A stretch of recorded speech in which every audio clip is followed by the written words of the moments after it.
Hypersonic missile নাম শুনে বোঝা যাচ্ছে তাদের গতি হবে অনেক বেশি। অ্যাকচুয়ালি আসলেই গতি অনেক বেশি। যে সকল মিসাইলের গতিবেগ 5 থেকে 20 মাখের ভিতরে, অর্থাৎ শব্দের গতির 5 গুণ থেকে 20 গুণের ভিতরে, সে সকল মিসাইলগুলোকে আমরা হাইপারসনিক মিসাইল বলি।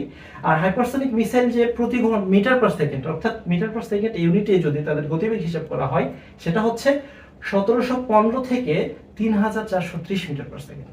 অর্থাৎ প্রতি ঘন্টায় প্রায় 1.7 থেকে 3.4 কিলোমিটার পর্যন্ত যেতে পারে প্রতি সেকেন্ডে।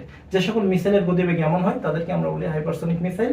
আর প্রতি ঘন্টায় যদি বিবেচনা করা হয়, 6173 থেকে শুরু করে 12348 কিলোমিটার প্রতি ঘন্টা, অর্থাৎ এত বেশি স্পিড থাকে। আর এই মিসাইলগুলো ব্যালিস্টিক শ্রেণীর মিসাইলও বলা হয়। আর এগুলো হচ্ছে অ্যাটমিক ওয়ারহেড বহন করতে পারে, অর্থাৎ বিস্ফোরক তো বহন করতে পারে, আবার অ্যাটমিক বোমা তাদের ওয়ারহেড হিসেবে ইউজ করা যায়।